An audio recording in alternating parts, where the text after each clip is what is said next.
ನಮಸ್ಕಾರ ವೀಕ್ಷಕರೇ, ನಾನು ನಿಮ್ಮ ಅಡ್ವೊಕೇಟ್ ಅನಿತಾ ಗಿರೀಶ್ ಗೌಡ. ನಮ್ಮ ಚಾನಲ್ನ ಹೊಸದಾಗಿ ನೋಡ್ತಾ ಇರೋರು ಸಬ್ಸ್ಕ್ರೈಬ್ ಮಾಡಿಕೊಂಡು ನೋಡಿ. ಕಾನೂನಿನ ಬಗ್ಗೆ ಎಲ್ಲರೂ ತಿಳ್ಕೋಬೇಕು ಅನ್ನೋದು ನಮ್ಮ ಉದ್ದೇಶ. ಆದ್ರಿಂದ ಈ ವಿಡಿಯೋನ ಹೆಚ್ಚು ಲೈಕ್ ಮಾಡಿ, ಹೆಚ್ಚು ಜನರಿಗೆ ಶೇರ್ ಮಾಡಿ. ಇತ್ತೀಚೆಗೆ ಬಂದಂತ ಒಂದು ಸುಪ್ರೀಂ ಕೋರ್ಟ್ ತೀರ್ಪು ಬಹಳಷ್ಟು ಜನರಿಗೆ ಕನ್ಫ್ಯೂಷನ್ ಆಗ್ತಾ ಇದೆ.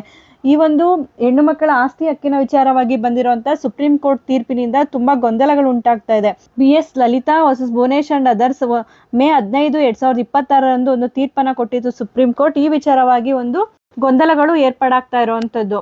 ಏನು ಈ ವಿಚಾರ, ಕೇಸ್ನ ವಿಚಾರ ಅನ್ನೋದಾದ್ರೆ, 1985 ಒಬ್ರು ತಂದೆ ತೀರ್ಕೊಳ್ತಾರೆ ಅಂದ್ರೆ ಯಾವುದೇ ಒಂದು ವಿಲ್ಲನ್ನ ಮಾಡದೆ ಅವರು ತೀರ್ಕೊಳ್ತಾರೆ. ಅವ್ರಿಗೆ 4 ಜನ ಗಂಡ್ಮಕ್ಳು, 3 ಜನ ಹೆಣ್ಮಕ್ಳು ಮತ್ತು ವಿಧವೆ ಹೆಂಡತಿ ಇರ್ತಾರೆ. ಇವ್ರಿಗೆ ಪಿತ್ರಾರ್ಜಿತವಾಗಿ ಬಂದಂತ ಆಸ್ತಿ ಇರುತ್ತೆ. ಈ ಆಸ್ತಿಗೆ ಈ ತಂದೆ ಯಾವುದೇ ವಿಲ್ಲನ್ನು ಕೂಡ ಮಾಡಿರೋದಿಲ್ಲ.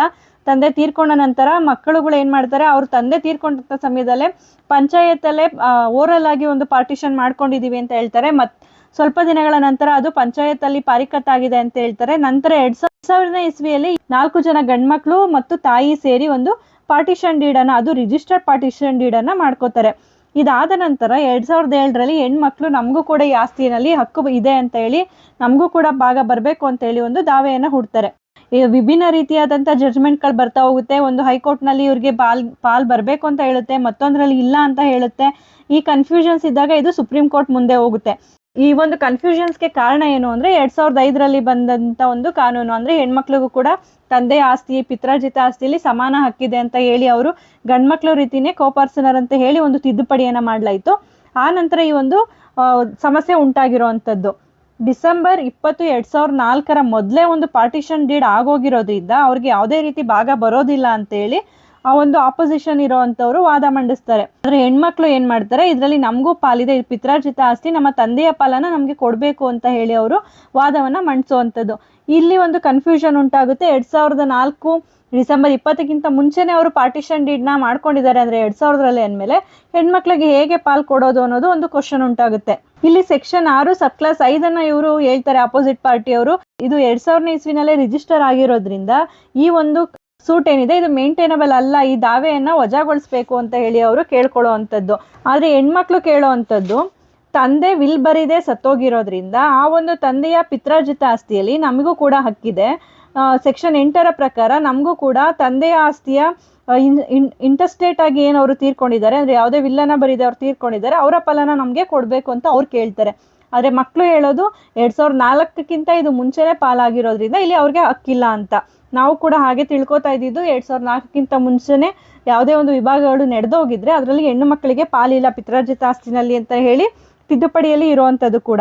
ಆದ್ರೆ ಇಲ್ಲಿ ಗಮನಿಸಬೇಕಾಗಿರುವಂತದ್ದು, ಪಿತ್ರಾರ್ಜಿತ ಆಸ್ತಿಯಲ್ಲಿ ಮಗಳಿಗೆ ಡಿಸೆಂಬರ್ 20, 2004 ನಂತರ ಅಂದ್ರೆ ಜಾರಿಗೆ ಬಂದಿರುವಂತ ತಿದ್ದುಪಡಿ ಏನಿದೆ ಅದರಲ್ಲಿ ಹಕ್ಕು ಬಂದಿರುವಂತದ್ದು ಪಿತ್ರಾರ್ಜಿತ ಆಸ್ತಿಯಲ್ಲಿ. ಆದ್ರೆ ಒಂದು ತಂದೆಯ ಸ್ವಯಾರ್ಜಿತ ಆಸ್ತಿಯಲ್ಲಿ ಪ್ರತಿಯೊಂದು ಹೆಣ್ಮಗು ಆಗಿರ್ಬೋದು, ಗಂಡು ಮಗು ಆಗಿರ್ಬೋದು, ಅವ್ರಿಗೆ ಹುಟ್ಟಿನಿಂದಲೇ ಒಂದು ಭಾಗ ಇರೋವಂಥದ್ದು. ಅಂದ್ರೆ ತಂದೆ ಯಾವುದೇ ವಿಲ್ಲನ್ನ ಮಾಡದೆ ಅಥವಾ ಯಾವುದೇ ರೀತಿಯಲ್ಲಿ ಭಾಗಗಳನ್ನ ಮಾಡದೆ ತೀರ್ಕೊಂಡಾಗ ಆ ತಂದೆಯ ಸ್ವಯಾರ್ಜಿತ ಆಸ್ತಿ ಏನಿರುತ್ತೆ ಅದರಲ್ಲಿ ಹೆಣ್ಮಕ್ಳಿಗೂ ಕೂಡ ಸಮಾನ ಹಕ್ಕಿರೋವಂಥದ್ದು.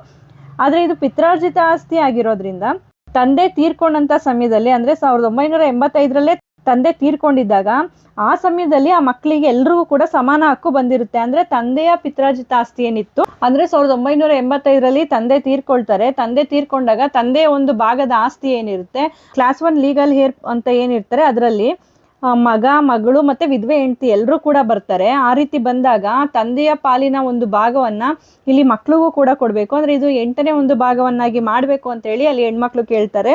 ಅದು ಕಾನೂನಿನಲ್ಲಿ ಇರುವಂತ ಒಂದು ಅವಕಾಶ ಕೂಡ ಆಗುತ್ತೆ. ಯಾಕೆಂದ್ರೆ ಅಲ್ಲಿ ತಂದೆ ಬದುಕಿದ್ರೆ 2004 ಮುಂಚೆನೆ ಯಾವುದೇ ಒಂದು ಪಾಲುಪಟ್ಟಿ ಆಗೋಗಿದ್ರೆ ಅಲ್ಲಿ ಹೆಣ್ಮಕ್ಳು ಕೇಳಲಿಕ್ಕೆ ಬರೋದಿಲ್ಲ. ಆದ್ರೆ ಇಲ್ಲಿ ತಂದೆ ಮರಣ ಹೊಂದಿರ್ತಾರೆ. 1985 ತಂದೆ ಮರಣ ಹೊಂದಿದಾಗ ಇವರು 2000 ಇಸ್ವಿನಲ್ಲಿ ಪಾಲುಪಟ್ಟಿ ಮಾಡ್ಕೊಂಡಿದ್ದಾರೆ ಅಂದಾಗ ಅಲ್ಲಿ ಹೆಣ್ಮಗು ಕೂಡ ಒಂದು ಭಾಗ ಇರುತ್ತೆ. ಆ ಭಾಗ ಏನಿರುತ್ತೆ ಆ ಭಾಗನ ಹೆಣ್ಮಕ್ಳಿಗೆ ಕೊಡ್ಬೇಕಾಗುತ್ತೆ. ಅವ್ರು ಯಾವುದೇ ಒಂದು ಬಿಡುಗಡೆ ಪತ್ರನ ಮಾಡಿಸ್ಕೊಂಡಿರಲ್ಲ, ಅಥವಾ ಅವ್ರನ್ನ ಪಾಲುಪಟ್ಟಿಯಲ್ಲಿ ಸೇರ್ಸ್ಕೊಂಡಿಲ್ಲ, ಅಥವಾ ಅವರನ್ನ ಯಾವ್ದು ಪಾರ್ಟಿಯನ್ನಾಗಿ ಮಾಡ್ಕೊಂಡಿಲ್ಲ. ಅದರಿಂದ ಅವ್ರಿಗೂ ಕೂಡ ಇದರಲ್ಲಿ ಹಕ್ಕಿದೆ ಅಂತ ಹೇಳಿರೋವಂಥದ್ದು ಈ ಒಂದು ಜಡ್ಜ್ಮೆಂಟ್ ಆಗಿದೆ. ಮುಖ್ಯವಾಗಿ ಈ ಒಂದು ತೀರ್ಪಿನ ನಾವು ತಿಳ್ಕೊಬೇಕಾಗಿರೋದು, 2005 ಏನು ಒಂದು ತಿದ್ದುಪಡಿ ಆಯ್ತು ಅದರ ಮೂಲ ಉದ್ದೇಶ 2004 ಮುಂಚೆ ಏನಾದ್ರೂ ಪಾಲುಪಟ್ಟಿ ಆಗೋಗಿದ್ದಂತ ಸಂದರ್ಭದಲ್ಲಿ ಅದು ತಂದೆಯ ಪಾಲನ್ನು ಸೇರಿಸಿ ಪಾಲುಪಟ್ಟಿ ಆಗಿದ್ದಂತ ಸಂದರ್ಭದಲ್ಲಿ ಮಾತ್ರ ಅಲ್ಲಿ ಹೆಣ್ಮಕ್ಳಿಗೆ ಭಾಗ ಸಿಗ್ತಾ ಇರಲಿಲ್ಲ. ಆದ್ರೆ ಇಲ್ಲಿ ತಂದೆ ಮರಣ ಹೊಂದಿರೋದ್ರಿಂದ ಆ ಒಂದು ಹೆಣ್ಮಕ್ಳಿಗೂ ಕೂಡ ಒಂದು ಪಾಲನ್ನ ಕೊಡಬೇಕು ಅನ್ನೋದು ಈ ಒಂದು ಕಾನೂನಿನಲ್ಲಿರುವಂಥ ಲೂಪ್ ಹೋಲ್ ಆಗಿದೆ. ಅದನ್ನ ಬಳಸ್ಕೊಂಡು ಇಲ್ಲಿ ಒಂದು ದಾವೆಯನ್ನ ಹಾಕಿರುವಂಥದ್ದು. ಅಂದ್ರೆ ಕಾನೂನಿನಲ್ಲಿ ಯಾವೆಲ್ಲ ರೀತಿ ತಿದ್ದುಪಡಿ ತಂದ್ರೂ ಕೂಡ ಅದರಲ್ಲಿ ಯಾವೊಂದು ರೀತಿಯಲ್ಲಿ ನಾವು ಅದರಿಂದ ಬೆನಿಫಿಟ್ನ ಪಡ್ಕೋಬಹುದು ಅಥವಾ ಅದನ್ನ ಬೇರೆ ರೀತಿಯಲ್ಲಿ ತಿರುಗಿಸ್ಕೋಬಹುದು ಅನ್ನೋದಕ್ಕೆ ಇದೇ ಒಂದು ಮೂಲ ಉದಾಹರಣೆ ಅಂತ ಅನ್ಕೋಬಹುದು. ಅದನ್ನೇ ನಾವು ಹೇಳ್ತೀವಿ, ಕಾನೂನನ್ನ ನಾವು ಯಾವ ರೀತಿ ಬೇಕಾದ್ರೂ ಅರ್ಥಿಸ್ಕೋಬಹುದು ಅನ್ನೋದಕ್ಕೆ ಇದೊಂದು ಉದಾಹರಣೆ ಆಗುತ್ತೆ. ಒಂದು ತೀರ್ಪಿನ ಸಾರಾಂಶ ಅರ್ಥ ಆಗಿದೆ ಅಂತ ಅನ್ಕೋತೀನಿ.